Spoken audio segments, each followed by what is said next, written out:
Halo, selamat malam. Anda menyaksikan Talk Politics with Reinhard. Saya Reinhard Sirait. Sepekan terakhir ada cukup banyak fenomena dan juga momentum politik yang terjadi. Tidak hanya soal survei yang kemudian terjadi rebound survei pada Ganjar Pranowo.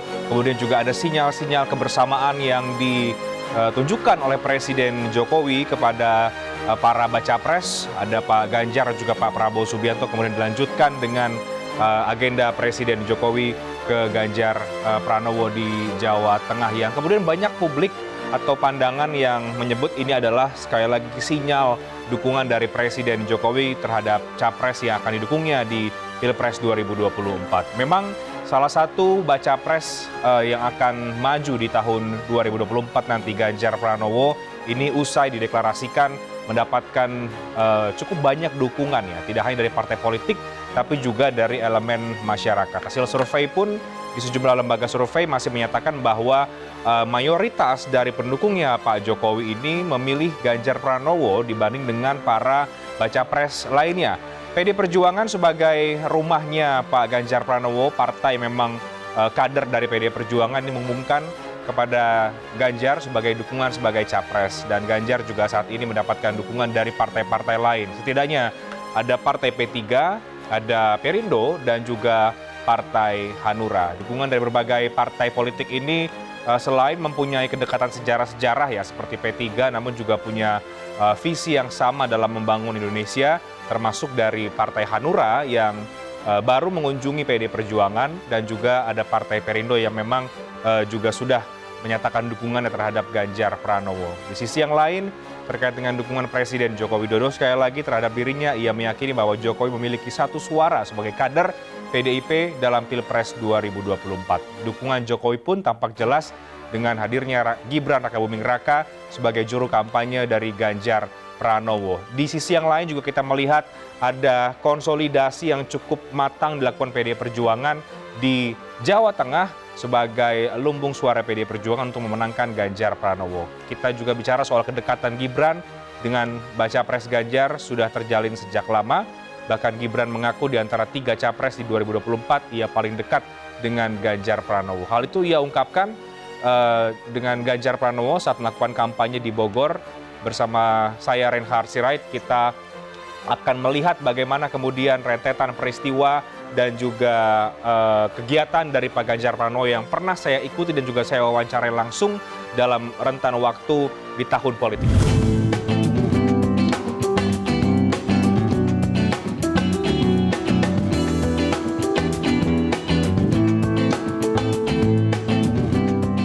Ganjar Pranowo, calon presiden 2024, melakukan safari politik didampingi Wali Kota Solo Gibran Rakabuming Raka. Kedua tokoh nasional ini belusukan ke Pasar Citerep Bogor, Jawa Barat pada Sabtu pagi. Ayam goreng.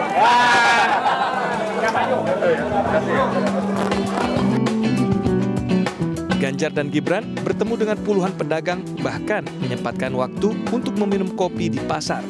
Interaksi dengan pedagang cukup intens dilakukan oleh Ganjar untuk menyerap aspirasi, terutama terkait fasilitas dan menjaga stabilitas harga. Selain itu, Ganjar dan Gibran juga bertemu sejumlah artis dan konten kreator. Dalam diskusi yang dilakukan, dibutuhkan berbagai terobosan baru untuk mendukung kinerja dari konten kreator yang ada di Indonesia, hingga ada usulan untuk berdirinya lembaga tersendiri untuk mewadahi para konten kreator.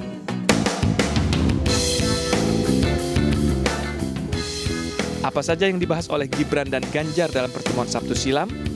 Dan bagaimana pentingnya mewadahi para konten kreator serta mendengarkan aspirasi para warga? Kan banyak yang bilang agenda Mas Gibran sekarang juga bagian dari ikut mengkampanyekan Mas Ganjar. Gimana Mas Gibran? Ya, saya ngikuti arahan. Arahan untuk mengkampanyekan Mas Ganjar. Bagaimana Mas? Enggak, ini belum masuk masa kampanye. Ini belum masuk. Mas Gibran melihat antusiasme masyarakat relawan segininya ketika ikut menyambut Mas Gibran dan juga Mas Ganjar. Ada yang ingin ditanggapin nggak Mas? Ya, lumayan antusias warga. Lumayan antusias warga. Kita start lari sampai tadi di pasar, sampai nyampe di saung ini. Lumayan. Apa pentingnya sih Mas ketika perlu untuk ikut mengunjungi pasar, melihat langsung masyarakat? Itu kan Mas Gibran lakukan pertemuan juga di Solo kan. Iya. Ya intinya kalau tadi saya lihat Pak Ganjar Waktunya terbatas. sangat intens tadi untuk menanyakan harga-harga, misalnya harga ayam, harga komoditas. Ada beberapa harga yang tinggi juga. Setelah ini belum tahu lagi Mas mau kemana. Untuk sama Mas Ganjar belum tahu lagi mau akan. Saya mengikuti arahan saja. Arahan dari partai pastinya ya. Siap. Tadi Mas Gibran banyak sharing juga soal perkembangan di Kota Solo ya Mas. Gimana sih Mas? Ya, keluhan-keluhan dari misalnya Bang Yanglek tadi kan sebenarnya sudah kita tangkap ya. Misalnya kan kita punya revitalisasi Lokananta sebagai studio rekaman pertama. Untuk IT kita juga punya Solo Technopark. Untuk budaya kita punya Balai Kambang. Sebenarnya udah banyak. Tentang showbiz lah ya. Wah ini ada warga Solo juga nih Mas. Sebenarnya udah banyak. Mas Koko mungkin bisa dengan mikrofon sebelah kanan, silakan langsung aja, nanti akan langsung ditanggapi Jadi oleh Mas sebetulnya Ganjar atau Kang yang bisa dilakukan di level nasional pun di daerah juga sudah dimulai di Solo ya Mas. Siap. Jadi Bicara musik, bicara dari Sabang nanti sampai untuk Merauke, apa? bicara Untuk kontennya siapa yang mengisi, siapa yang memberikan training, ya kita serahkanlah ke teman-teman musisi. Tapi memang penting ya Mas ya memberikan perhatian kepada kalangan kreator di zaman sekarang seberapa penting menurut Mas Gibran. Kalau saya kalau di Solo wajib, karena sekali lagi Solo itu nggak punya pertanian, nggak punya perikanan, nggak punya tambang, nggak punya apa-apa. Jadi SDM-nya yang kita kejar. Dan banyak diskusi juga dengan Mas Ganjar soal itu tadi. Pasti semuanya sesuai arahan beliau, sesuai izin beliau.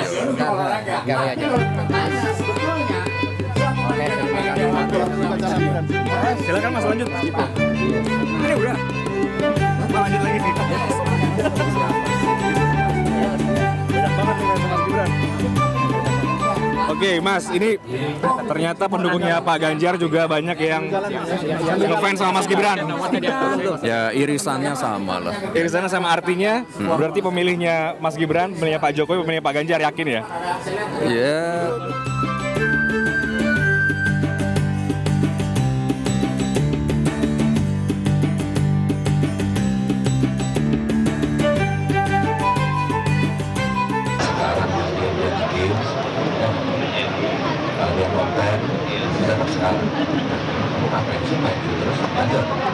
Itu dianggap tidak belajar. Lalu tiba-tiba orang tuanya lupa bahwa anak ini memang talentanya di situ, tapi dia nggak ngerti. Maka apa yang terjadi pada si anak ini? Dia terintimidasi oleh semua konsep yang sifatnya konvensional. Jadi kalau mau hidup gitu ya orang yang profesinya jadi apa sih nanti? Ujung-ujungnya katanya PNS, jadi ke PNS pada waktunya katanya gitu.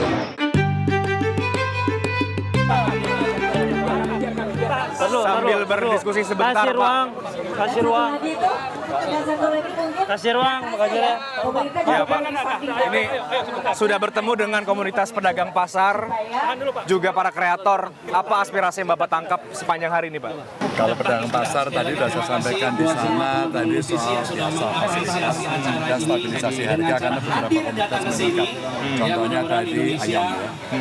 Tapi bawang merah turun karena sebenarnya lagi bagus. Itu saya kira aspirasi yang ada di pasar. Yang amazing hari ini kita bertemu dengan para artis sehingga mereka menyampaikan banyak keluhan yang selama ini belum pernah mendapatkan hasil yang gemilang.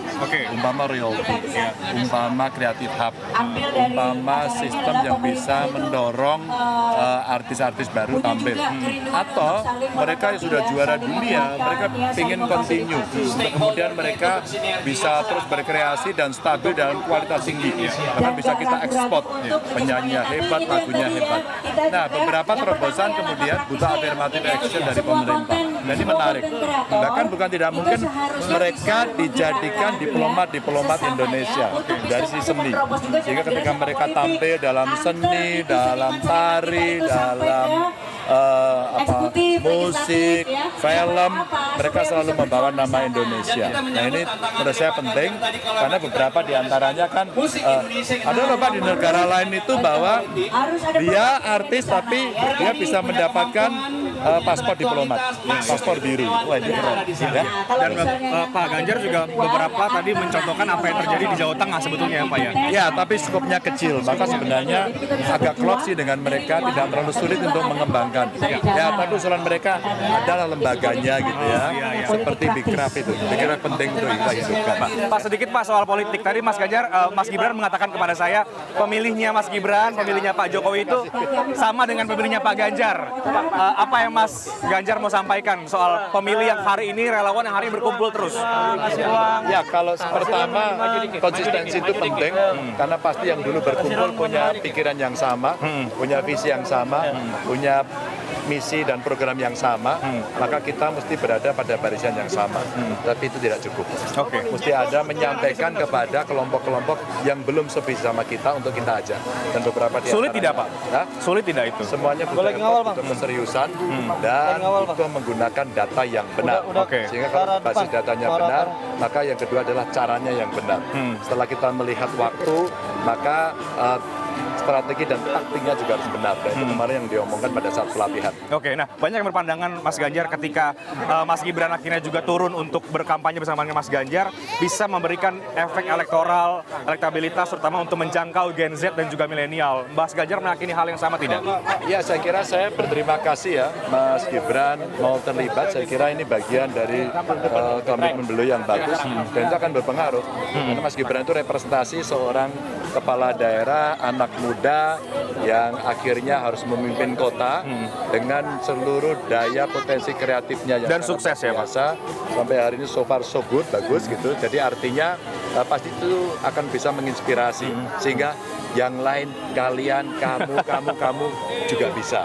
Akan ada banyak berarti daerah-daerah yang akan bersama dengan Mas Gibran untuk jalan bersama. Ya, beliau sampaikan dia. Cukup ya. Baik. Mas, makasih ya Mas Ganjar ya untuk hari ini. Cukup ya.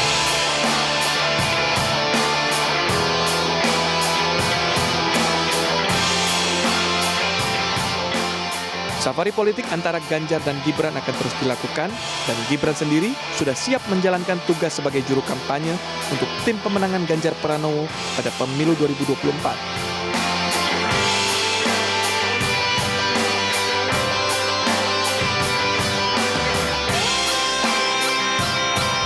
Ganjar Pak datang dan diajak juga Mas untuk mendukung Mas Ganjar pribadi Mas. Baik, beliau baik, banyak memberikan masukan-masukan, evaluasi ke saya. Tadi apa sampaikan opung sedikit mungkin Mas? Dapat oleh-oleh buku juga. Mas Gibran pribadi mendukung Mas Ganjar Prabowo, gimana Mas ini Mas? Dekat juga dengan Pak Prabowo ini nanti tetap tidak hubungan dengan Pak Prabowo juga dekat juga.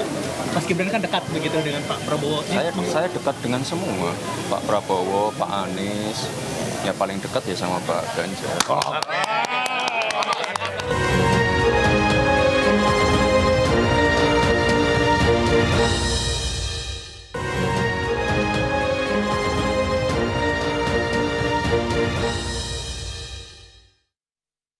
Dan dukungan untuk Ganjar Pranowo maju sebagai baca pres di 2024 memang tidak hanya datang dari partai politik saja, tapi juga beberapa tokoh publik yang sudah menyatakan ketersediaan untuk mendukung Ganjar. Salah satunya nama yang dikenal luas oleh masyarakat adalah mantan Panglima TNI Andika Perkasa. Pak Andika ini memang disebut-sebut bisa berpeluang sebagai pendamping cawapres, tapi juga di sisi yang lain juga disebut ini punya peluang besar menjadi paling tidak ketua tim ses lah dalam tim pemenangan dari Ganjar Pranowo. Sosok Ganjar yang dinilai cerdas, dekat dengan rakyat dan mempunyai komunikasi yang baik dengan berbagai golongan menjadikan Andika Perkasa melihat Ganjar sebagai sosok yang pantas menjadi Presiden Republik Indonesia. Andika Perkasa pun menyatakan siap untuk menjadi juru kampanye dari Ganjar Pranowo. Kita akan lihat lagi bagaimana kemudian cerita dari Pak Andika Perkasa dan pilihannya mendukung Pak Ganjar Pranowo yang pernah saya wawancarai di Talk Politics with Reinhardt.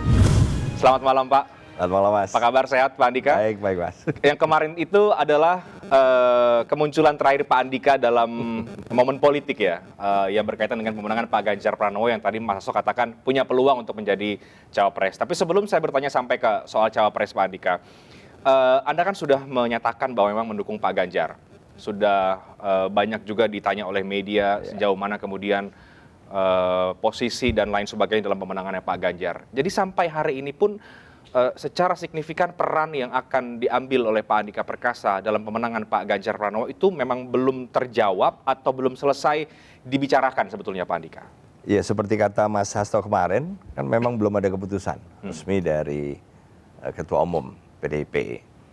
Nah, sehingga kapasitas saya lebih sebagai pembicara sebenarnya. Karena memang diminta untuk mengisi salah satu materi, yaitu penggalangan.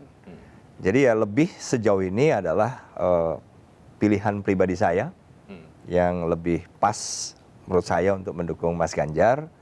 Dan dalam kapasitas ini pun kan saya juga bisa berbicara kepada siapapun misalnya seandainya diperlukan. Oke, jadi posisinya artinya masih menunggu bagaimana menyerahkan sepenuhnya kepada partai politik atau tim pemenangannya Mas Ganjar Pranowo tentang apa yang akan dilakukan oleh Pak Andika Perkasa. Kira-kira begitu, Pak? Oh iya, itu kan bukan pilihan kita lah, Mas. Konstitusi kita kan juga mengatakan bahwa partai politik lah yang punya kewenangan itu. Jadi sementara saya belum ada tugas yang spesifik, ya apa yang bisa saya lakukan ya saya siap lakukan. Tapi ketika keinginan Pak Andika muncul untuk menjadi mendukung Pak Ganjar Pranowo, kemudian yang paling ramai itu kan ketika datang ke acara Bulan Bung Karno ya, yang dengan batik merah itu tadi ya Pak Andika. Itu memang belum ada komunikasi baik dengan partai kah atau dengan pihak-pihak terkait soal apa persisnya yang kemudian akan dilakukan oleh Anda sendiri dalam pemenangan Mas Ganjar. Karena sebagai mantan Panglima tentu saya yakin Anda punya kalkulasi yang matang sebelum menentukan pilihan kan Pak? Iya, sama sekali. Kalau bicara spesifik tentang apakah akan menjadi bagian dari tim pemenangan atau mungkin opsi yang lain, sama sekali nggak ada. Kalaupun kita komunikasi yang normal aja, membicarakan tentang masa depan, kemudian misalnya juga tentang situasi dan seterusnya lah. Jadi memang tidak ada secara spesifik ya bahwa saya akan menjadi tim ses begitu, apalagi mungkin soal cawapres yang sekarang masih sangat abu-abu ya Pak Andika. Betul. Oke. Tapi yang kemudian kita tahu juga dan diamini oleh Pak Hasto kemarin, memang ada kedekatan antara Pak Andika dengan PD Perjuangan dengan Ibu Mega. Sejauh mana kedekatan itu yang kemudian bisa menentukan arah dari langkah Pak Andika ke depan? Kalau kedekatan, kalau kerja Mas ya, kerja itu sebenarnya sudah cukup lama sih. Kalau Mas Hasto kemarin menyampaikan bahwa sekitar tahun 2006-an ya, kita ketemu dengan Pak Taufik Kemas di Amerika waktu itu, saya sedang belajar. Sebetulnya sebelum itu sudah, dalam konteks profesi ya. Beberapa kali saya paparan waktu itu, pada saat masih berpangkat Letnan Kolonel lah. Paparan kepada Presiden yang saya nggak bisa menyampaikan detailnya Mas. Ada 3 kalian beliau selaku Presiden pada saat itu. Nah disitulah awal mula. Tapi secara profesi ya, bukan lebih ke personal tidak. Exposure pertama saya sejak saat itu. Kira-kira itu sekitar tahun 2002. Dan itu terbangun sampai dengan saat ini, terjalin baik sampai dengan saat ini dengan keluarga besar PD Perjuangan. Ya, betul. Jadi dengan Bu Mega. Oh iya, jadi setelah itu tadi begitu saya ke Amerika kan juga terus komunikasi yang sifatnya personal, bukan sebagai profesional Mas ya. Dan terus hubungan itu ya dengan keluarga besar ya juga lah. Ya, Pak Andika sebetulnya sudah menjawab dalam beberapa wawancara media ya soal apakah berseragam merah atau tidak begitu dalam artian KTA.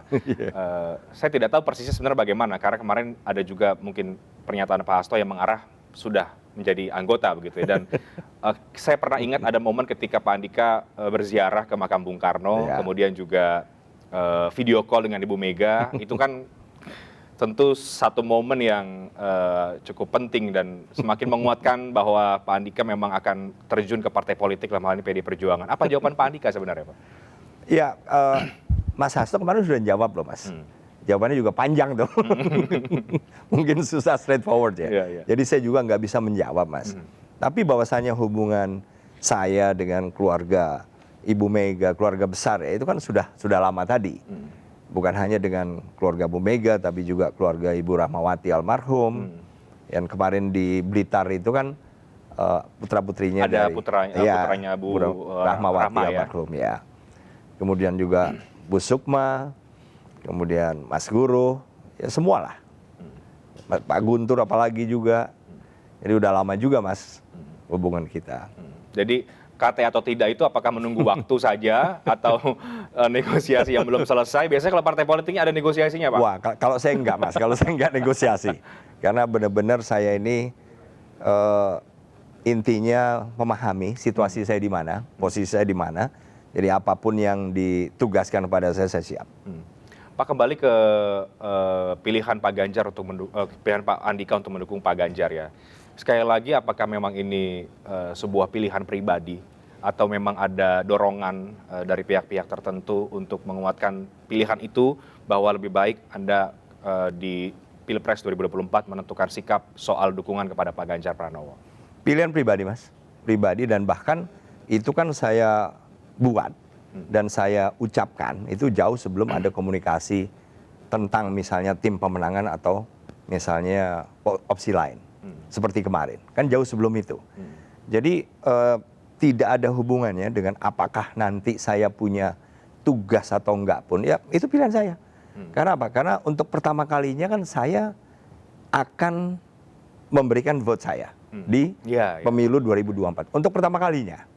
Jadi saya ingin benar-benar memilih sesuai dengan hati saya, dan pilihan itu juga tidak harus disuruh orang, tidak harus dipengaruhi orang, murni pilihan saya sendiri. Artinya sudah lama mencermati ya? Sudah. Dalam tentu mungkin setelah purna tugas ya Pak Andika, atau bagaimana? Sebelum, jadi terakhir kan kita ikut menangani Pilpres dan Pemilu 2019. Nah setelah itu saya mulailah mengamati, karena apa? Cepat atau lambat kan saya juga akan selesai pengabdian saya di TNI. Jadi saya sudah mulai mengamati, walaupun tidak secara spesifik kemudian mengumpulkan informasi-informasi itu. Tapi sambil bekerja, sambil kita melakukan tugas-tugas lain yang mungkin diberikan oleh Presiden saat itu, ya sambil mengamati. Jadi sudah lama prosesnya, Mas. Oke, menarik karena vote pertama Anda, dan itu sudah diyakini bahwa untuk Pak Ganjar Pranowo. Iya. Artinya sebetulnya kalau kembali lagi bertanya soal bagaimana Anda melihat sosok Pak Ganjar, seperti apa sebetulnya Pak Andika? Ya, beliau salah satu orang yang menurut saya cukup cukup menarik. Beliau kelihatannya sangat terbuka, komunikasi juga dengan masyarakat juga sangat mudah. Jadi bagi saya punya pertimbangan bahwa Mas Ganjar ini lebih cocok lah kalau saya misalnya harus memilih sebagai Presiden Indonesia. Tapi kalau Anda melihat sosok yang lain yang kemudian disebut-sebut bisa berpeluang untuk menjadi lawan dalam tanda kutip Pak Ganjar di Pilpres? Mereka juga orang-orang yang sudah menurut saya punya reputasi dan punya prestasi. Jadi sama sekali pilihan saya ini Mas, nggak ada hubungannya dengan misalnya membandingkan, sama sekali nggak. Pilihan hati ya Pak? Pilihan hati, rasa klop aja. Kan sering-sering kita juga nggak punya alasan yang kuat-kuat banget gitu loh. Tetapi kok begitu lihat seperti misalnya dulu ya, pada saat kita jatuh cinta pertama kan juga begitu. Kadang-kadang cepat sekali tumbuh tanpa ada pertimbangan yang misalnya sangat teliti kan gitu. Ya merasa cocok aja. Oke.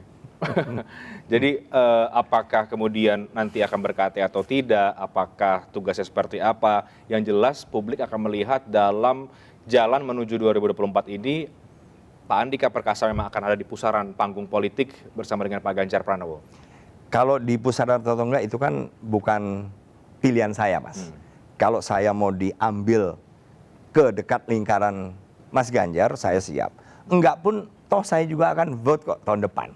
Saya akan milih tahun depan ini. Jadi menurut saya punya peran atau tidak secara formal Kalaupun tidak, tetap saya melakukan apa yang saya bisa lakukan secara informal. Oke, tapi seorang Andika Perkasa, saya pikir tentu pasti akan sangat menjadi pertimbangan untuk masuk ke dalam hal-hal yang sifatnya signifikan pasti kan Pak dalam politik nasional. Banyak juga senior-senior Anda kan kemudian juga saat menuju ke tahun politik juga punya porsi yang besar.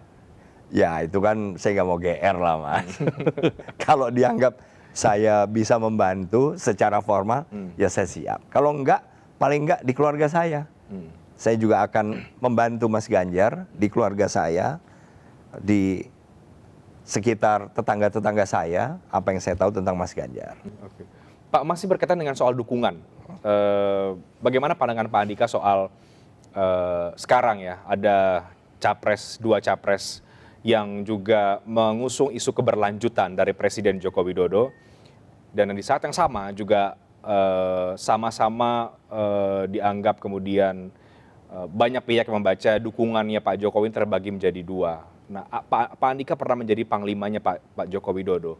Bagaimana Pak Andika melihat soal arah dukungannya Pak Jokowi ini yang kemudian diyakini ke Pak Ganjar, tapi juga ada juga membaca ini sebenarnya ke Pak Prabowo Subianto loh. Ya kalau saya kan nggak bisa bicara Mas ya, itu mungkin ya Presiden yang menjawab. Tapi Anda meyakini bahwa itu memang ke Pak Ganjar? Ya, kalau saya melihat bahwa Mas Ganjar ini punya potensi. Punya potensi yang bagi saya lebih pas. Karena apa? Karena kebetulan beliau mendapat kesempatan untuk berada di eksekutif juga. Walaupun scale-nya yang lebih kecil. Tapi beliau juga ditempatkan memang di tempat yang tantangannya cukup besar. Jadi menurut saya gini Mas. Ya, sama-sama misalnya daerah atau provinsi. Tapi provinsi ini lebih banyak variabel yang tidak menguntungkan. Maka itu membuat pimpinan dari daerah ini akan berpikir lebih keras. Karena variabel ini begitu sulit. Sama halnya seperti di birokrasi, di BUMN misalnya. Kita nggak bisa membandingkan antara Telkom dengan misalnya Inti. Karena apa? Beda. Skalanya berbeda, variabel yang dihadapi juga berbeda. Bukan berarti bahwa yang memimpin Telkom pasti lebih bagus. Ya mungkin, tapi kan yang memimpin Inti pun juga pasti bisa bagus. Yang kita ukur adalah apakah ada peningkatan sebelum dan sesudah orang ini menjabat di situ. Kan itu saja. Jadi menurut saya Mas Ganjar kebetulan ditempatkan di tempat yang cukup sulit. Misalnya dengan tingkat kemiskinan yang lebih banyak dibandingin provinsi lain di Jawa khususnya ya. Kalau provinsi di luar Jawa kan mungkin ada. Nah, tapi bagi saya itu adalah potensi yang sebetulnya sudah memberikan keuntungan bagi Mas Ganjar. Potensi untuk didukung oleh dan Pak Jokowi atau bagaimana? Potensi untuk memenangkan ini. Tapi kalau dukungan dari Pak Jokowi, ya itu nanti Mas Reinhardt nanya. Saya nggak bisa menjawab. Oke, tapi saya kalau hanya melihat potensinya Mas Ganjar. Oke, tapi kalau Anda melihat isu soal mendukung dalam tanda kutip mungkin berebut endorse Pak Jokowi ini seperti apa sih Pak Andika melihatnya? Ini wajarkah atau karena memang sama-sama membawa keberlanjutannya Pak Jokowi ya sudah pasti dong? Kalau menurut saya Pak Jokowi juga presiden-presiden sebelumnya di Indonesia semakin lama menjabat, itu kan semakin memahami. Itu yang kami rasakan dalam memimpin satu organisasi, Mas. Biasanya 6 bulan pertama itu, wah itu masa-masa belajar kita. Belum tahu seluk-beluk grips dari organisasi itu. Tapi lebih dari itu biasanya sudah mulai. Nah semakin lama, itu semakin paham kita seluk-beluknya. Jadi kalau bekerja itu bisa semakin cepat, des. Karena kita udah langsung tahu, oh ada misalnya dinamika A. Kita sudah langsung tahu responnya siapa yang harus digerakkan. Yang mana lagi, dibantu oleh siapa, dan seterusnya. Jadi dukungan presiden itu jelas akan berpengaruh. Karena apa? Beliau bisa memberikan sharing apa yang beliau sudah hadapi selama ini, apa yang sudah beliau achieve, apa yang kurang maksimal, itu kan bisa di-sharing. Dan menurut saya itu akan sangat menguntungkan. Sehingga presiden yang akan menggantikan beliau ini, itu tidak mulai dari nol lagi gitu. Di situ saya melihatnya. Oke, tapi sekali lagi kalau kembali ke pilihan Pak Andika mendukung Pak Ganjar ini juga pribadi, tidak ada komunikasi atau diarahkan termasuk juga oleh Pak Jokowi itu tidak ada ya Pak? Oh nggak ada, nggak ada. Pribadi nih Mas. Pak, bagaimana Pak Andika melihat tantangan yang akan harus dijawab oleh Pak Ganjar Pranowo dalam menuju ke tahun-tahun politik berikutnya, apalagi untuk menang dalam Pilpres 2024. Apa tantangan yang harus diselesaikan sebetulnya Pak? Wah, tantangannya banyak. Karena apa? Karena dalam membawa Indonesia, ini kan kita harus bergelut dengan berbagai macam variabel. Dari internal Indonesia sendiri maupun dari eksternal nih Mas. Karena kan ujung-ujungnya kita nih diukur. Setiap pemerintahan itu pasti diukur. Misalnya besaran ekonominya waktu mulai awal menjabat dengan waktu mulai akan mengakhiri itu pasti diukur. Jumlah rakyat miskinnya diukur, kemudian Human Development Index, Global Competitiveness Index segala macam diukur semua. Jadi memang nggak ada pilihan lain kecuali harus tahu mana saja yang diukur dan itu yang harus ditingkatkan. Nah, jadi sekarang ini kebetulan memang variabel eksternal ini cukup dominan, Mas.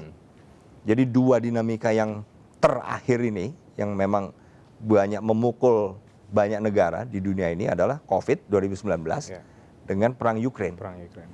Nah, ini kan salah satu akibatnya ya Mas ya. Ini kemudian membawa inflasi. Artinya karena supply-nya kemudian berkurang, karena pada saat COVID itu tenaga kerjanya sebetulnya yang kemudian, karena nggak bisa ngumpul mereka waktu itu. Sehingga supply terhambat, demand tetap. Begitu juga perang Ukraine, supply terhambat lagi gara-gara ada embargo terhadap Rusia. Sehingga kebutuhan akan natural gas bagi Eropa, kebutuhan akan petroleum seluruh dunia itu terhambat. Rusia ini menghasilkan Rusia punya source itu gitu ya. Punya source itu termasuk yang makanan. Sehingga gandum dan lain-lain. Nah, sehingga sederhananya nih Mas, untuk misalnya indeks harga energi, jadi energy price index itu naik 3 kali lipat. Jadi 2019 atau 2020 itu masih sekitar angkanya 80-an, sekarang sudah 257. Itu untuk energi. Nah, non energy price index juga sama, naik juga. Walaupun naiknya sekitar 1,5 kali lipat. Tapi semuanya naik. Nah, kemudian respon dari central bank kan harus, namanya ada inflasi Mas. Respon dari central bank biasanya menaikkan suku bunga. Naik suku bunga akan berpengaruh. Satu misalnya orang pinjam uang jadi lebih mahal. Padahal orang pinjam uang itu kan untuk salah satunya berusaha atau membuka usaha. Membuka usaha berarti lapangan kerja tersedia dan seterusnya. Nah, COVID sudah selesai. Yang satu lagi, Ukraine masih lanjut. Bahkan Senin kemarin ada tambahan nih Mas. Ini sekarang hari Rebo. Senin kemarin 2 hari lagi ada tambahan lagi. Tambahan dinamika maksud saya. Rusia membatalkan deal tentang mengizinkan Ukraine untuk ekspor grain atau gandum, termasuk corn dengan soybean, kedelai. Ini akan lagi, nih dugaan saya ya, akan lagi menaikkan harga yang non energy price tadi. Ini juga akan nanti dampaknya akan sampai ke sini juga pasti. Pasti. Ya gitu loh Mas. Jadi situasi begini harus dihadapi oleh Mas Ganjar. Atau calon presiden yang lainnya juga. Jadi faktor eksternal ini begitu sulit, begitu kompleks dan tidak mudah. Jadi jangan sampai ada tambahan-tambahan lagi lah, tambahan-tambahan dinamika yang kemudian justru makin mempersulit. Oke. Dan pandangan-pandangan Anda ini juga Anda siap untuk membagikan itu kepada Pak Ganjar? Oh siap. Pasti, dan haruslah. Harus dibagikan tentu. Harus.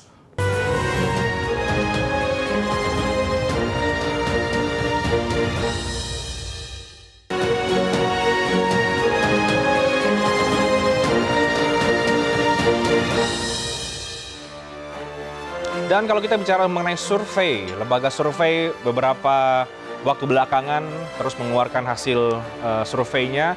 memang 3 nama ya masih memuncaki nama. Ada Pak Ganjar Pranowo, Prabowo Subianto, dan juga Anies Baswedan. Sempat tertinggal oleh Prabowo Subianto, belakangan lembaga-lembaga survei merilis yang terbaru, ada LSI, ada SMRC, ada Litbang Kompas, menyatakan bahwa Ganjar rebound menyalip Prabowo Subianto meskipun dalam skema head to head ini masih kalah, namun jaraknya sudah mulai menipis. Memang elektabilitas Ganjar Pranowo sebagai baca pres ini memuncaki sejumlah survei belakangan.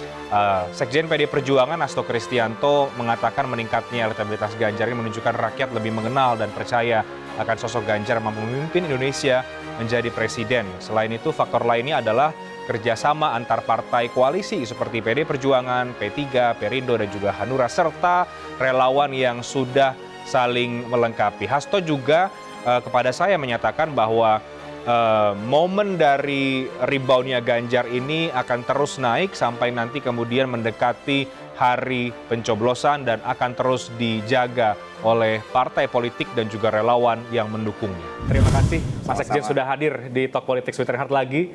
Kembali hadir bertemu dengan kami untuk membahas situasi politik terkini.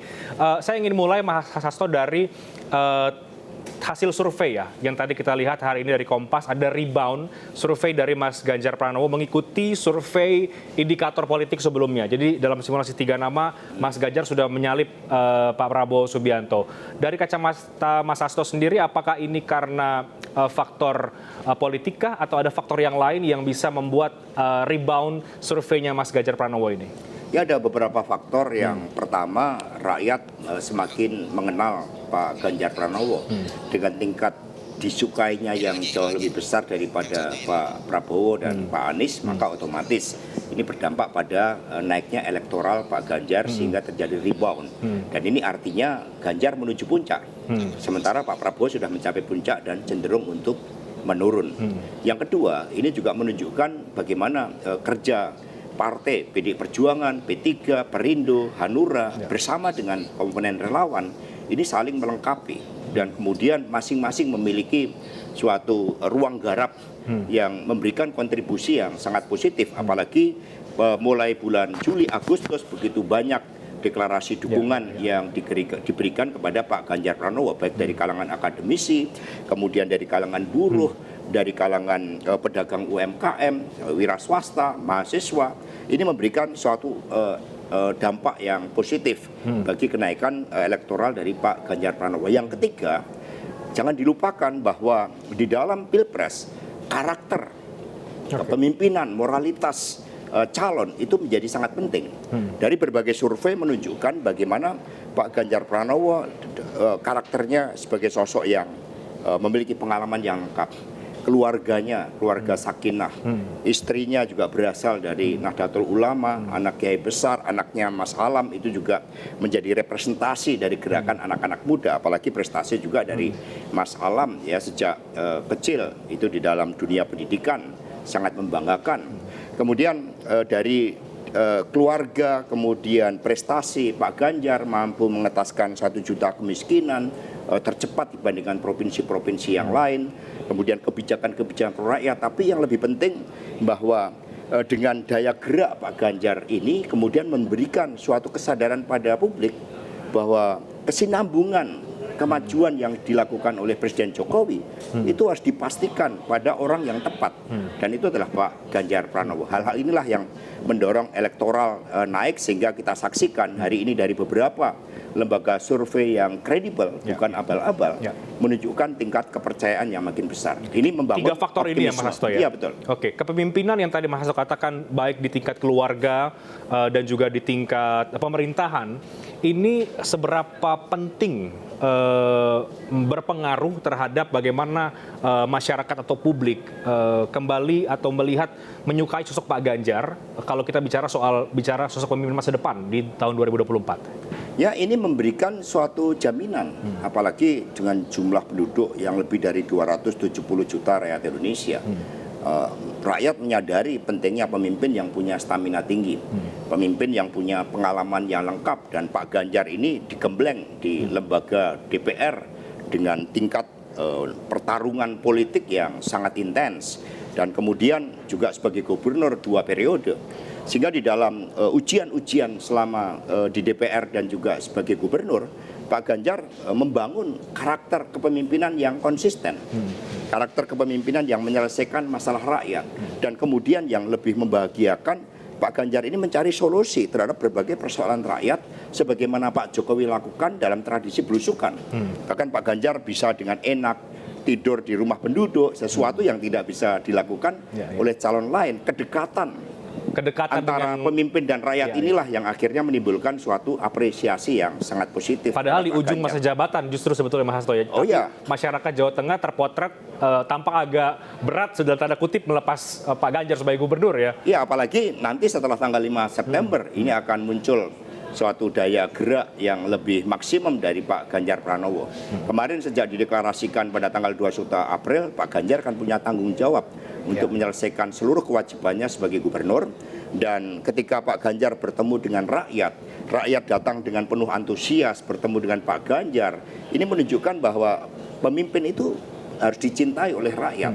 Dan ini menjadi suatu modal yang sangat penting yang membedakan Pak Ganjar Pranowo dengan Pak Prabowo dan juga dengan Pak Anies Baswedan. Oke, Mas Hasto, menarik juga kalau kita mencermati hasil survei ini, juga ada berpandangan bahwa ini juga bisa jadi karena faktor gerakan di grassroots, di akar rumput yang mungkin semakin solid ya, tidak hanya kekuatan partai politik tapi juga ada gerakan di akar rumput. Nah, bagaimana Mas Hasto mencermati soal dukungan yang datang dari bawah, yang mungkin dari barisan relawan atau dari grassroots, baik yang dari parpol atau mungkin yang non partai politik? Ini istilah Pak Jokowi sudah kerek. Sudah kerek. Sudah kerek. Jadi ketika relawan-relawan, bahkan relawan Pak Jokowi ini kan hampir 96% yang memberikan dukungan kepada Pak Ganjar Pranowo. Ini mereka kan sudah punya pengalaman di dalam 2 kali pemilu berturut-turut dengan tingkat kontestasi yang sangat tinggi, yang diwarnai oleh politik identitas, sehingga mereka sudah punya suatu basis penggalangan yang sangat baik, rekam jejak untuk door to door, rekam jejak di sosmed, dan kemudian didukung oleh partai politik yang memang saling melengkapi. PD Perjuangan dengan 1,2 juta pengurusnya, 54% kepala daerah yang tanggal 19 kemarin, semua melakukan door to door dengan menempel stiker Pak Jokowi bersama dengan Pak Ganjar. Dan kemudian juga ada dengan Bung Karno, dengan Ibu Megawati Soekarno Putri, bahkan Mas Gibran, Wali Kota Solo, Pak Eri Cahyadi, semua ikut menempel. Ini menjadi gerakan yang sangat kuat. Perindo kita lihat punya kapabilitas di dalam membangun persepsi positif, jejaring UMKM-nya, bahkan kemudian Mars Perindo itu juga sudah dikenal baik oleh anak-anak kecil, generasi C. Kemudian P3 dengan kekuatan penggalangan Islam, Hanura juga dengan infrastruktur yang makin lengkap di bawah kepemimpinan Pak Oso. Ini menunjukkan daya gerak yang memadukan antara kekuatan partai, kekuatan relawan, dan tokoh-tokoh masyarakat. Bahkan besok itu hampir beberapa guru besar dari perguruan tinggi di Jawa itu akan memberikan deklarasi kepada Pak Ganjar Pranowo. Akan ada deklarasi dari di Jogja, yang dihadiri oleh Ibu Megawati Soekarno Putri dan Pak Ganjar Pranowo. Ini juga menunjukkan bahwa kekuatan kaum terdidik dari para guru besar, dari para dosen untuk memberikan dukungan kepada Pak Ganjar itu semakin kuat. Apa yang Mas Hasto lihat ketika di sisi yang lain kita lihat di level elit dukungan partai politik itu menggemuk di kubunya Pak Prabowo, tapi di sisi yang lain justru terjadi rebound elektabilitas. Ini kan satu hal yang kemudian sangat anomali begitu ya. Apa yang terjadi di elit ternyata belum tentu terjadi di bawah. Fenomena apa yang Mas Hasto cermati dari sekali lagi kalau kita bicara soal surveinya Mas Ganjar? Yang pertama, masyarakat melihat, apalagi dengan tradisi kita gotong royong, ketika melihat Pak Ganjar dikeroyok, apalagi untuk mengeroyok itu menggunakan simbol di suatu museum yang seharusnya tidak boleh dipakai untuk kegiatan deklarasi. Artinya deklarasi di museum itu yang dilakukan oleh Pak Prabowo itu kan menunjukkan suatu ambisi kekuasaan yang begitu besar.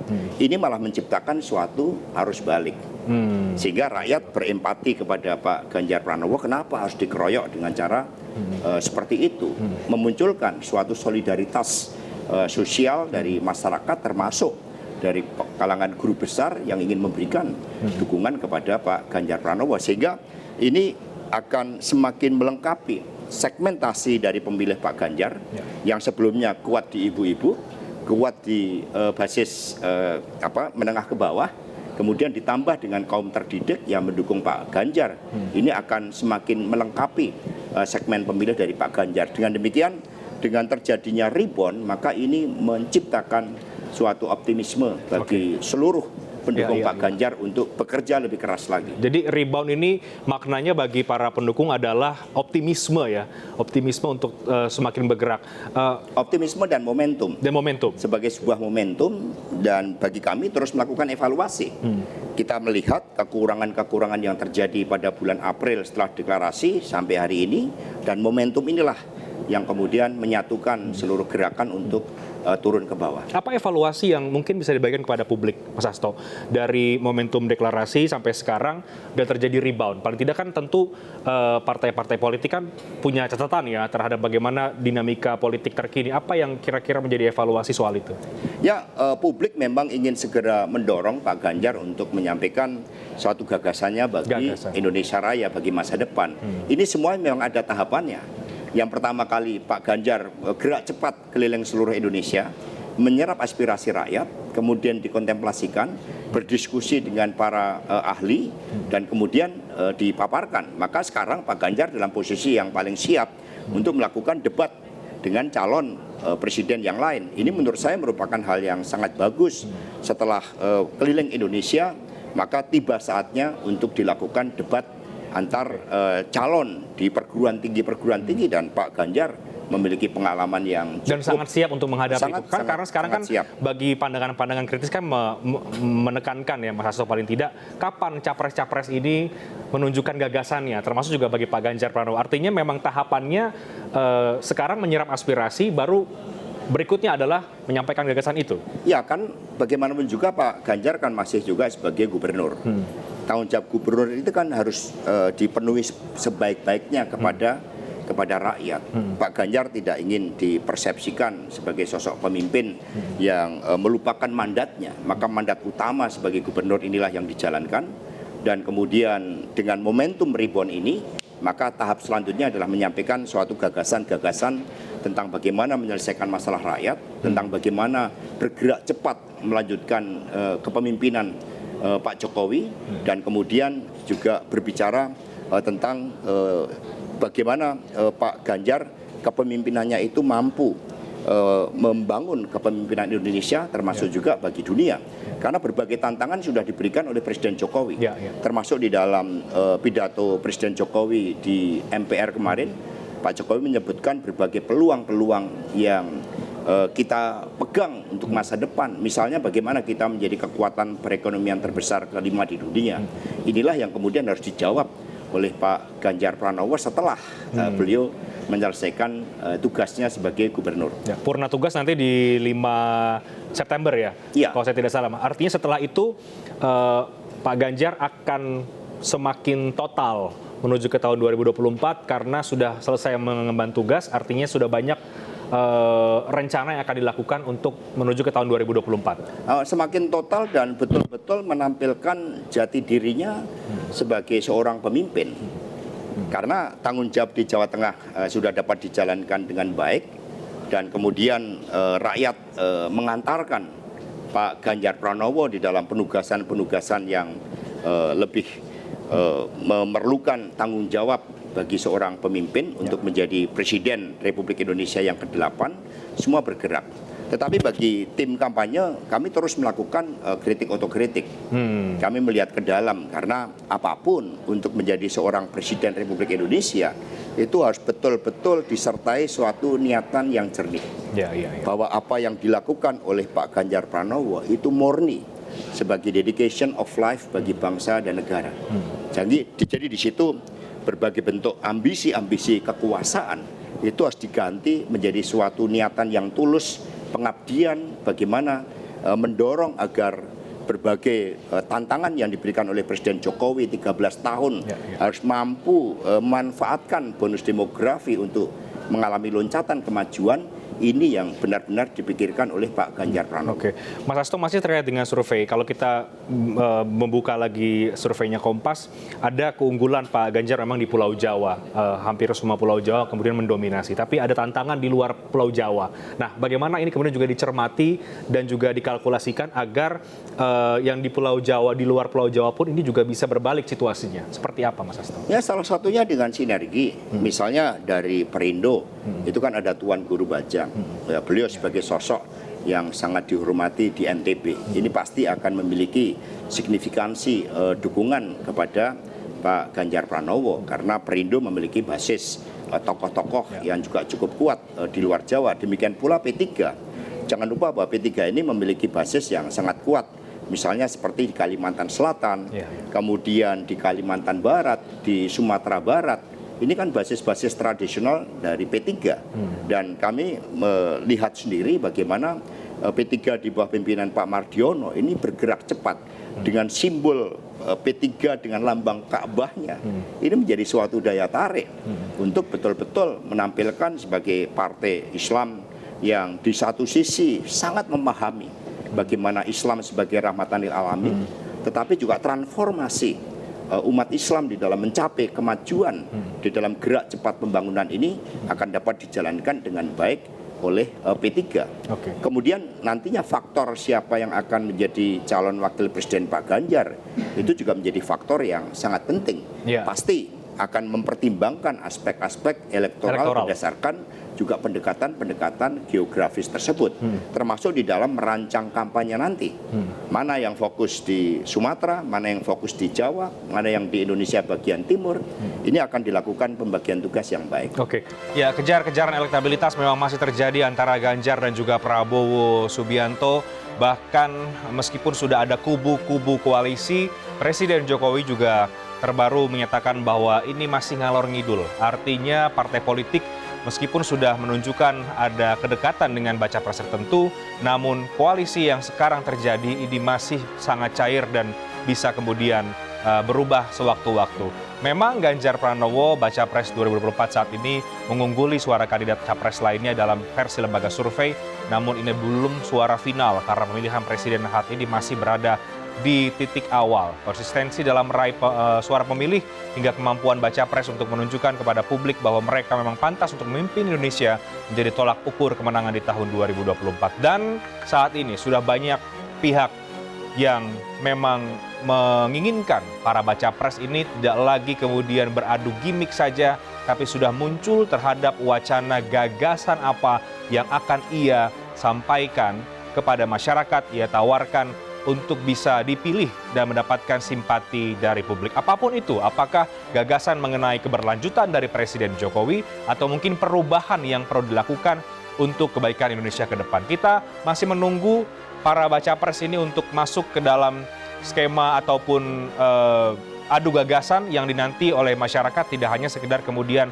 beradu citra saja. Demikian Talk Politics with Reinhard malam hari ini. Saya Reinhard Sirait pamit. Terima kasih. Selamat malam.